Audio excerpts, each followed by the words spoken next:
भारतीय निवेशक परिवार में आप सभी का स्वागत है। आशा है कि आपके परिवार में सब कुशल मंगल होगा।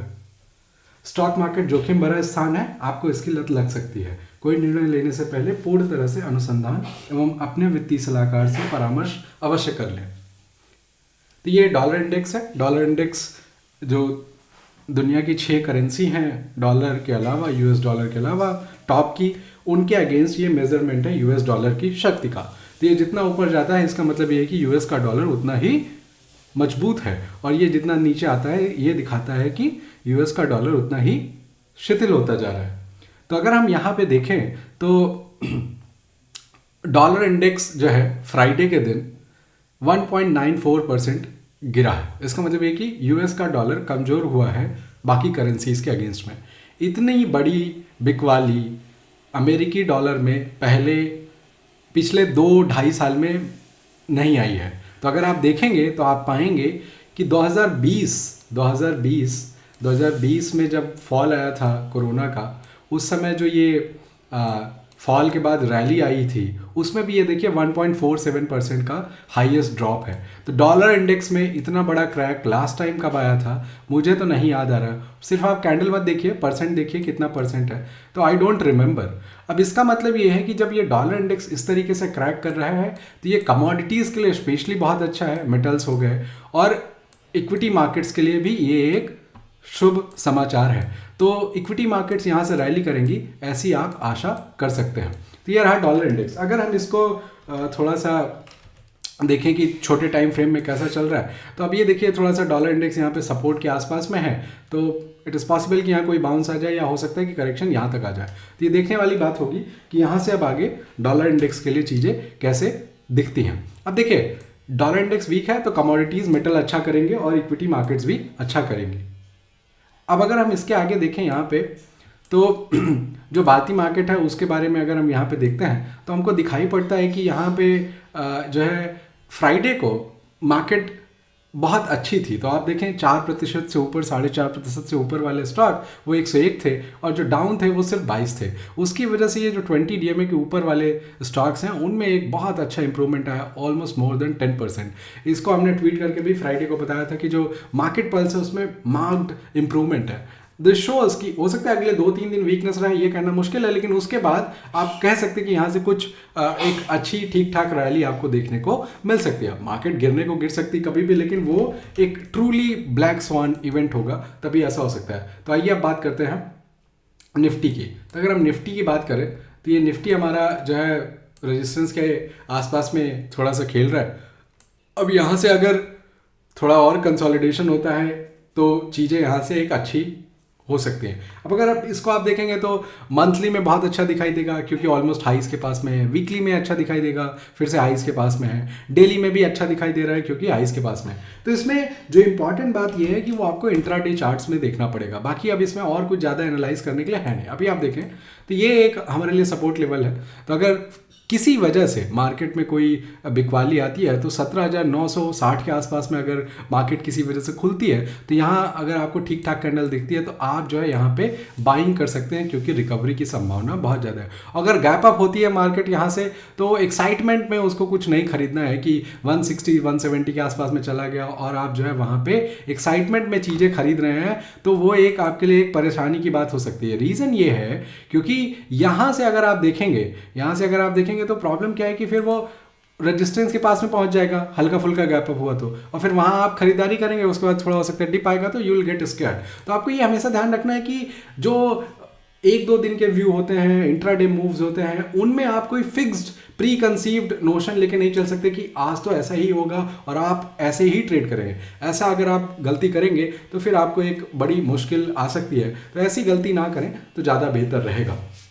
अब आइए बात करते हैं कि निफ्टी में अगर ये ऊपर का लेवल क्रॉस हो जाए तो फिर क्या होगा। तो देखिए अगर ये ऊपर का लेवल क्रॉस कर जाए निफ्टी, तो लेट्स से हम 2 आवर में जाके देखते हैं तो थोड़ा सा आपको दिखेगा कि अगर ये लेवल क्रॉस कर गया तो यहाँ आसपास में और कोई रेजिस्टेंस इधर नहीं है। तो आपने देखा था कि डेली में रेजिस्टेंस है, वो एक आपको एक नया रेजिस्टेंस फेस करना पड़ेगा, वो होगा 18,345 के पास, 50 के पास, ठीक है। तो तब तक के लिए आपको एक रैली देखने को मिल सकती है।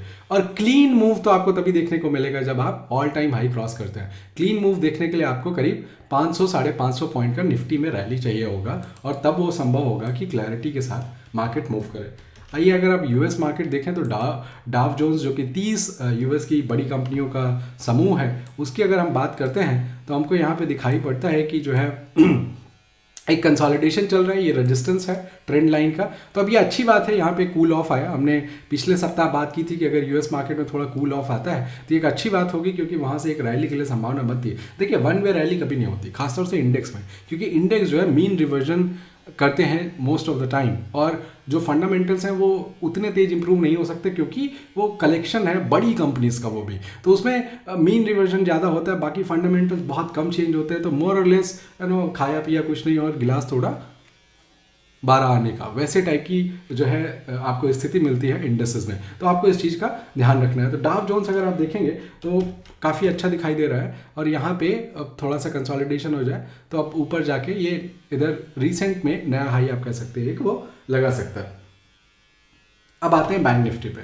तो बैंक निफ्टी आप जानते हैं कि जो भारत के बैंक्स हैं उनका कलेक्शन है, इसमें जो वेट है वो टॉप 6 स्टॉक्स का कुछ 85% के अराउंड में है। तो जो बल्क ऑफ द आपका वेट है वो चला जाता है वो कुछ 6 बैंक्स में, ठीक है। तो अगर आप ये देखेंगे तो बैंक निफ्टी से भी ज़्यादा स्ट्रांग है, और ये तब तक स्ट्रांग है जब तक कम से कम इस लेवल के ऊपर है, ठीक है। तो अब इसमें अगर कोई किसी भी कारण से अगर इसमें थोड़ा सेल ऑफ आता है और ये कुछ वजह से 40,800 के आसपास में मिलता है आपको, और वहाँ कैंडल छोटे टाइम फ्रेम में अच्छा दिखाई देता है, तो यू कैन बाय, क्योंकि वहाँ से चीज़ें और अच्छे होने की संभावना है। तो ऐसे आपको बैंक निफ्टी को देखना है, क्योंकि देखिए आप हाईज के आसपास में आके डाइवर्जेंस देख रहे हैं, कुछ देख रहे हैं, तो थोड़ा बहुत आपको हो सकता है कि मिल जाए रिटर्न, लेकिन वो कोई बहुत अच्छी एक आपको रिवॉर्ड नहीं देगा। अच्छे रिवॉर्ड के लिए आपको ये देखना पड़ेगा कि आप मार्केट के साथ में सिंक में हैं, उसके साथ जो है चीज़ें कर रहे हैं, तो आपके लिए ज़्यादा अच्छा रहेगा। अगर हम इसको थोड़ा सा इंट्राडे में अगर हम देखें तो थोड़ा सा और चीज़ें समझ में आएंगी। तो अगर हम 30 मिनट का चार्ट देखते हैं तो हमको दिखाई पड़ता है कि भाई ये एक रेंज है जो हमने डेली में अभी देखा था, तो ये एक लेवल है, ठीक है, 800। तो 800 के आसपास में किसी कारणवश खुलता है बैंक निफ्टी, तो आप यहाँ पे बाइंग कर सकते हैं, ठीक है। कैंडल अगर अच्छा है, ये लो नहीं ब्रेक करता है, तो यू कैन बाय, है ना। लेकिन अगर यहाँ पे भी वीकनेस है और फिर तोड़ रहा है, then you shouldn't be buying, right. तो ये आपको ध्यान रखना है। अब अगर हम ये बात करें कि जो है 15 मिनट का चार्ट अगर हम देखें तो इसमें थोड़ा और क्लैरिटी है, क्योंकि थोड़ा सा बार्स जो है आपके डिवाइड हो गए। अब यहाँ पे अगर आप देखें तो अगर ऊपर के साइड हम देखें तो इसमें क्या हमको मिल सकता है चीज़ें देखने के लिए, उसका थोड़ा सा डिस्कशन करते हैं। तो देखिए यहाँ पे सबसे पहली बात तो ये है कि भाई नीचे अगर खुलता है तो इधर आपको एक बाइंग, है ना, यहाँ पे कुछ अच्छा कैंडल बनता है तो यू कैन बाय। लेकिन अगर यहीं पे खुलता है, कंसोलिडेट करता है और फिर नीचे ब्रेक डाउन करता है, तो यहाँ पे आप देखिए ये सपोर्ट है। तो आपको ये ध्यान रखना है कि यहाँ पे ब्रेक डाउन में उतना अच्छा गेन बनेगा नहीं। तो ये ब्रेक डाउन होता है तब तो डिफरेंट बात है कि आप इसके लिए कर सकते हैं, बट उसके अलावा यहाँ बीच में कहीं थोड़ा बहुत होता है बैड प्राइस एक्शन, तो उसको लेके आप जो है शॉर्ट साइड में ज़्यादा कुछ अच्छा करने लग नहीं। लेकिन लॉन्ग साइड में अगर यहीं कहीं खुलता है, थोड़ा बहुत करेक्ट होता है, फिर ऊपर आता है, तो लॉन्ग साइड में ऊपर आपके पास अच्छी अपॉर्चुनिटी है। तो अगर हम वो यहाँ पे देखने की कोशिश करें तो सबसे पहले आपको जो दिखेगा वो है कि भाई ये देखिए एक थोड़ा सा ऊपर के लेवल की अगर हम बात करें तो ये 470 है ना, 75 के आसपास में एक लेवल है, ठीक है। तो एक आप ये कह सकते हैं, ठीक है। तो एक ये 470 वाला ये आपका लेवल हो गया 480। दूसरा अगर हम लेवल की बात करें तो ये सबसे ऊपर तो हाई है ना। तो ये अब थोड़ा ऊपर है, तो जनरली होता है क्या है ना, इसके थोड़ा ऊपर जाएगा और फिर नीचे आएगा। आपने देखा होगा मार्केट में ऐसा होता है, ठीक है। तो आप कह सकते हैं 690 95 के अराउंड आप एक ये बोल सकते हैं। और अगर हम तीसरे लेवल की बात करें तो आप कह सकते हैं कि एक ये इसका जो लो है तो ये आप कह सकते हैं 550, ठीक है। तो एक ये 3 लेवल आपके हो गए। और छोटा आपको कुछ देखना है तो आप यहाँ कहीं कुछ देखिए, अगर आपको दिखता है तो अगर 350 के ऊपर जो है थोड़ा सस्टेन करता है तो आप कह सकते हैं ये ऊपर की साइड 3 लेवल खुल जाएंगे, तो ये आपको जो है ट्रेडिंग में आपके सहायता कर सकता है। तो अभी अगर आप मार्केट देखेंगे तो कुछ बहुत बेरिश होने के लिए दिख नहीं रहा है, और तो चीज़ें खराब है लेकिन मार्केट क्रैक नहीं करे। तो आपको ये देखना है कि आप चीज़ें कहाँ से देख रहे हैं, कैसे देख रहे हैं और कितना कर सकते हैं। तो देखिए, अगर मार्केट यहाँ से डिप भी होती है तो कुछ सेक्टर तो बहुत अच्छा परफॉर्म करेंगे, सारे सेक्टर तो खराब नहीं करेंगे उस डिप के बाद, ठीक है। तो आपको देखना है कि कौन से वो सेक्टर्स हैं जो बहुत अच्छा कर सकते हैं। तो अगर हम वैसे सेक्टर्स की बात करें तो कुछ सेक्टर्स हैं जो आप अपने रिसर्च में जो है लगा सकते हैं। तो उसमें सबसे बड़ा सेक्टर है रेलवे कैपेक्स का। रेलवे में वैगन्स का, उसके सिक्योरिटी सिस्टम का, इलेक्ट्रिफिकेशन का, उसमें आप जो है एक चीज़ देख सकते हैं।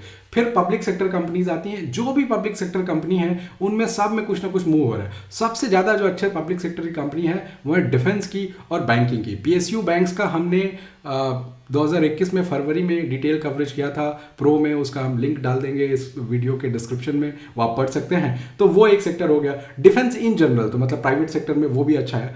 और फिर बैंक्स में अगर आप देखेंगे तो स्मॉलर जो प्राइवेट सेक्टर के बैंक्स हैं वो बहुत अच्छे हैं, जैसे सिटी यूनियन बैंक हो गया, DCB बैंक हो गया। फिर NBFCs में आप देखेंगे तो अरमान फाइनेंशियल हो गया, मैस फाइनेंशियल हो गया, पूना वाला फिनकॉर्प हो गया, ये सब अच्छा दिखाई पड़ता है। कैपिटल गुड्स ये पिछले हम 1.5 साल से बोल रहे हैं, वो एक अच्छा सेक्टर है जिसमें आपको एक अच्छा पैसा बन सकता है। पेपर में आपको जो भी पसंद आता है अगले 2-3-4 क्वार्टर के लिए पेपर में एक बहुत अच्छा रन देखने को मिल सकता है। होटल इंडस्ट्री, उसमें भी पिछले 1.5 साल से कोविड के बाद से एक बढ़िया ग्रोथ दिखाई दे रही है, तो वो चल रहा है। ऑटो एंसिलरी, उसके बारे में ज़्यादा बोलने की जरूरत नहीं है, आप पहले भी ये बात देखें कि वो चीज़ें अच्छा कर रही है। बल्क API, केमिकल और डोमेस्टिक फोकस्ड फार्मा, ये दो नया सेक्टर है, अपकमिंग है, जिसमें अच्छा होगा। और चूंकि डॉलर इंडेक्स क्रैक किया है तो शॉर्ट टर्म में एक रैली देखने को मिलेगी आपको मेटल्स में, उसमें लेकिन आपको कितना क्या करना है, आप थोड़ा सा उसमें समय दे देंगे तो ज़्यादा बेहतर रहेगा। तो इस बार छूट गया आपसे अगर मेटल, तो इट्स ओके, आपको उसको टाइम देना चाहिए, फिर एक डिप आएगा तब आप उसको लें अगर दोबारा से उसमें कुछ बनता है तो। आशा है कि आपको ये वीडियो पसंद आया होगा। आपको ये वीडियो कैसा लगा उसके बारे में सुझाव आप कमेंट सेक्शन में दे सकते हैं। एक बार पुनः विनती है कि लाइक, शेयर और सब्सक्राइब करते रहें। मित्रों के मध्य इस वीडियो को व्हाट्सएप और अन्य सोशल मीडिया के माध्यम से शेयर करते रहें। जुड़ने के लिए आभार। नमस्कार।